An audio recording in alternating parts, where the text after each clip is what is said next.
Hello student, welcome है आपका देव sir coaching classes में। मैं देवेंद्र सर का आपका बहुत बहुत स्वागत करता हूं।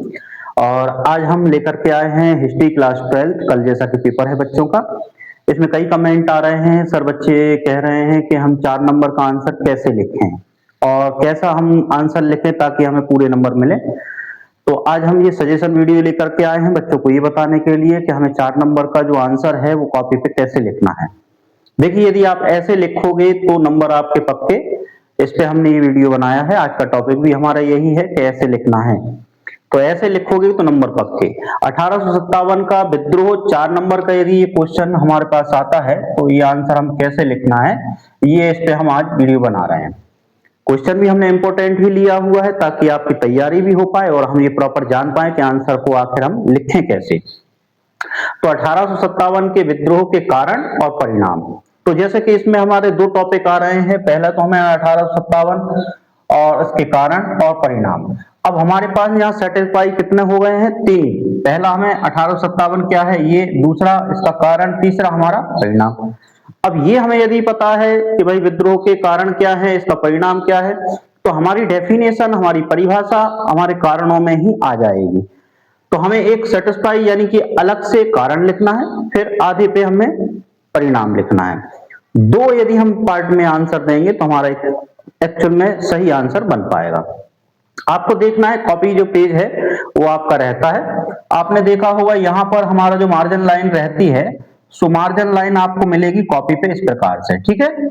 अब बच्चे कहते हैं साहब मार्जिन लाइन, अभी आज बच्चे हमारे पास जो आए हुए थे उन बच्चों में दो बच्चों ने कहा साहब मार्जिन लाइन के इस साइड लिखना है या इस साइड लिखना है। सो हमें मार्जिन लाइन जो कॉपी पे दी जाती है, पहले नहीं आती थी, स्केल से इसको खींचा जाता था, बट आजकल कॉपियों पे मार्जिन लाइन आती है। मार्जिन लाइन के हम इस साइड का जो मार्जिन होता है वो छोड़ देंगे, साइड में हमारा जो प्रश्न आंसर जो है इस प्रकार से। क्वेश्चन नंबर जो भी आपका है सो आप क्वेश्चन नंबर या तो प्रश्न क्रमांक इतना, उसका उत्तर ये सा लिखें, या फिर यहाँ पर आप प्रश्न नंबर डाल दें और उत्तर लिखें। प्रश्न लिखना ना लिखना वो आप पे डिपेंड करता है। यदि आपके पास समय कम है, स्पीड कम है, स्लो लिखते हैं तो प्रश्न बिल्कुल ना लिखें। आपको टाइम बचा करके चलना है, टाइम मैनेज करके चलना है, तो आप डायरेक्टली प्रश्न नंबर डाल के आंसर लिखें। कारण का एक हेडिंग लिखें आप, ठीक, अंडरलाइन करके। फिर इसमें लिखें पहला राजनीतिक कारण, और कारण क्या है? अंग्रेजों की हड़प नीति। तो अंग्रेज हड़पना चाहते थे। हड़प नीति का मतलब होता है किसी भी चीज पे कब्जा कर लेना, अपना अधिकार जमा लेना, वो हड़प नीति होती है। तो अंग्रेजों की हड़प नीति पहला पॉइंट लिख दिया। आर्थिक कारण लिखेंगे दूसरा, किसानों और जमींदारों का शोषण। यहाँ किसान जो थे उनका भी शोषण किया जा रहा था, जमींदार थे उनका भी शोषण किया जा रहा था। किसके द्वारा? अंग्रेजों द्वारा। किसानों से कहा गया हम आपके साथ हैं और जमींदारों से कहा गया हम आपके साथ हैं, दोनों का शोषण हो रहा है, उपयोग हो रहा है, ये नहीं समझ पा रहे थे। तीसरा है सामाजिक और धार्मिक कारण। तो समाज में जो धर्म फैला हुआ था, समाज में जो धार्मिक कारण थे, उनमें राजनीतिक रीति रिवाज जो आते हैं, राजनीतिक रूप से रीति रिवाज थे, उनमें भी हस्तक्षेप होने लगा। हस्तक्षेप का मतलब होता है दखल अंदाज करना, जिन चीजों में नहीं बोलना चाहिए उनमें भी अंग्रेज हस्तक्षेप करने लगा।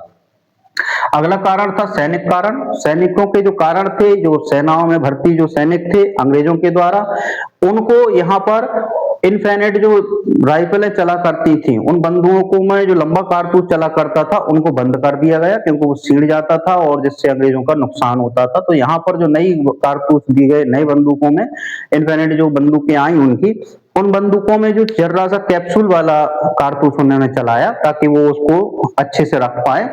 तो उनको जो लपेट करके दिया जाता था वो थी चर्बी, और चर्बी किसकी थी? गाय और सुअर की।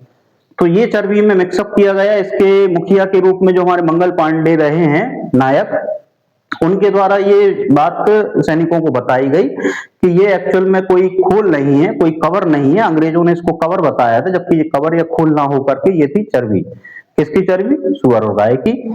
तो यहाँ पर दोनों में, जैसे मुस्लिम और हिंदू लोग आपस में झगड़ा करते थे, लेकिन जब ये आपस में झगड़ा करते थे तो इनका मेन मुद्दा ये था कि भाई अंग्रेज हमारे साथ हैं। हिंदू ये सोचते थे अंग्रेज हमारा साथ दे रहे हैं, और मुस्लिम ये सोचते थे कि हमारा साथ दे रहे हैं। जबकि यहाँ अंग्रेज कहा जाए दोनों में से किसी का सगा नहीं था। तो वह जो गाय की चर्बी थी वो गाय हिंदुओं का पूजनीय पशु बताया जाता है, और सुअर ये जिसको मुस्लिम समुदाय के लोग अपना पूजनीय पशु बताते थे। तो जब यह इसकी चर्बी मुस्लिम समुदाय के लोग ने जब जाना कि भाई हमारे सुअर जो हमारा पूजनीय पशु है उसकी चर्बी इसमें मिली है, तो यानी वो हमारे साथ ही नहीं है, और गाय की चर्बी मिली है तो इनके भी साथ ही नहीं, यानी वो दोनों का यूज कर रहे हैं, इस्तेमाल कर रहे हैं। तो यहाँ इस प्रकार से दोनों की भ्रांति भी खत्म हुई। नीचे के पॉइंट में हम परिणाम जानेंगे। तो परिणाम जो हमारे आए, ईस्ट इंडिया कंपनी का अंत हो गया, जो अंग्रेजी शासन था, अंग्रेजी हुकूमत थी जिसको ईस्ट इंडिया कंपनी कहा गया, तो उसका अंत संभव हो गया। ठीक है, कॉन्फिडेंट आया लोगों में, लोगों ने विरोध करना चालू किया और यहां पर ईस्ट इंडिया कंपनी खत्म हुई। दूसरा हुआ, भारत सीधे ब्रिटिश सरकार के अधीन आ गया। भारत और ब्रिटिश सरकार सीधे एक दूसरे के सामने, तो भारत की जो ज्यादा तक पॉपुलेशन है, ज्यादा अधिकार है, वो सब ब्रिटिश शासन में चला गया। ब्रिटिश शासन ने इस पे और कड़ाई से अपना अधिकार जमा लिया।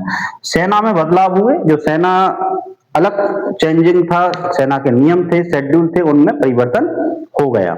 हिंदू मुस्लिम एकता, हमने अभी ऊपर बताया कारतूस में गाय और सुअर की चर्बी के कारण क्या भ्रांति खत्म हुई, और इसके कारण हिंदू और मुस्लिम जो आपस में झगड़ा करते थे, आपस में एक भ्रांति से लगा रह करते थे, इस प्रकार से इनकी भ्रांति दूर हुई और दोनों एकता में बंधने लगे, एकता में आने लगे। ठीक है, तो यहां पर हमने आपको मार्जिन लाइन के इस साइड लिखना बताया। आंसर हमारा पूरा हो गया है, थोड़ा थोड़ा हमने स्पेस भी दिया हुआ है। 4 पॉइंट हमने परिणाम, 4 पॉइंट कारण लिखे हैं।